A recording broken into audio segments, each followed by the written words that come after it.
আসসালামু আলাইকুম। পোস্টপেইড মানে বিল মিটার যেগুলো আছে প্রিপেইড নয় এরকম। ঠিক আছে? এই বিল মিটারগুলো বা পোস্টপেইড মিটারগুলো আসলে কত টাকার বিদ্যুৎ ব্যবহার করা হয় আর কত টাকার বিল দিতে হয় বা কী কী চার্জ এর সাথে সংযুক্ত হয় সেটা আমরা আজকে দেখাবো। এটি ধরুন যে নেয়ারদান ইলেকট্রিসিটি সাপ্লাই পিএলসির একটা বিল, তার মানে এটি বাংলাদেশ বিদ্যুৎ উন্নয়ন বোর্ডের একটি বিল। বিদ্যুৎ উন্নয়ন বোর্ডের সব বিলগুলো মোটামুটি এরকমই হয়। এর যত প্রতিষ্ঠান আছে, পাশাপাশি আরেকটি প্রতিষ্ঠান আছে বাংলাদেশ পল্লী বিদ্যুতায়ন বোর্ডের প্রতিষ্ঠান পল্লী বিদ্যুৎ সমিতি। এই দুইটি বিলের পেপার নিয়ে আমরা আজকে আলোচনা করবো। ঠিক আছে? এইখানে দেখুন যে এই বিলে জাস্ট নিট বিষয়টা আমরা বলতেছি, গ্রাহক ইউজ করছে 85 ইউনিট এই মাসে। এই যে দুইটা ডিফারেন্স করলে 85 ইউনিটের যেহেতু আবাসিকে স্ল্যাব আকারে হয়, 50 ইউনিটের উপরে গেলেই 0 থেকে 75 ইউনিট হিসাবে ব্যবহার হবে। তার মানে 0 থেকে 75 পর্যন্ত 75 ইউনিট। এই রেট হলো 5 টাকা 26, 394.50 টাকা। ঠিক আছে? আর এইখানে হলো দ্বিতীয়তে পড়ছে 10 ইউনিটে, টোটাল 85 ইউনিট, 7 টাকা 20 পয়সা করে 72 টাকা। টোটাল সে কিন্তু কারেন্ট ইউজ করছে কত? 466 টাকার 50 পয়সা। ঠিক আছে? কিন্তু এই গ্রাহককে পেইড করা লাগতেছে কত দেখুন। এই যে প্রদেয় মোট বিলের টাকা হলো এখানে 579 টাকা। আর যদি নির্দিষ্ট তারিখের মধ্যে না দেয় তাহলে তাকে দিতে হবে কত? 607 টাকা।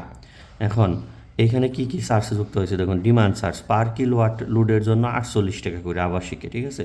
সেই হিসাবে 2 কিলোওয়াট লোড এই অনুমোদিত লোডের সাথে 2 কিলোওয়াট 84 টাকা।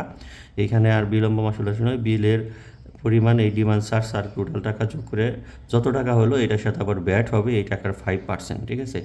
ব্যাট যোগ করে, ঠিক আছে, সর্বমোট এই যে ব্যাট দেখাইছে আর কি, এই 551 টাকা প্লাস হলো এই 28 টাকা যোগ করে 579 টাকা। ঠিক আছে? এটা হলো তারপর দেওয়া। তার মানে দেখুন ডিমান্ড চার্জ ব্যাট এইখানেও দিতে হচ্ছে।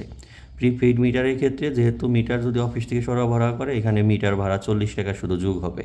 পল্লী বিদ্যুতের ক্ষেত্রে দেখুন সেম কাহিনী। এখানে মিটার যেহেতু অফিস থেকে সরবরাহ করে, যার কারণে মিটার ভাড়া 10 টাকা যোগ হয়েছে। তাছাড়া এই যে নিট টাকা, এই যে 115 ইউনিট ব্যবহার করছে, সেম হিসাব।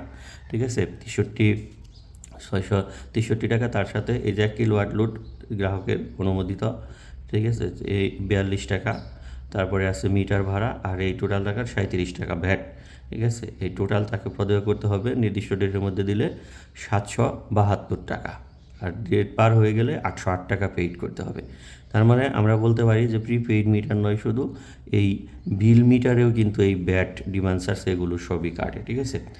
আর এই পিডিবির ক্ষেত্রে গ্রাহক এই পোস্টপেইড মিটারগুলো নিজে কিনে দেয় বিধায় মিটার ভাড়া নেওয়া হয় না। পল্লী বিদ্যুতের ক্ষেত্রে অফিস থেকে মিটার দেয়।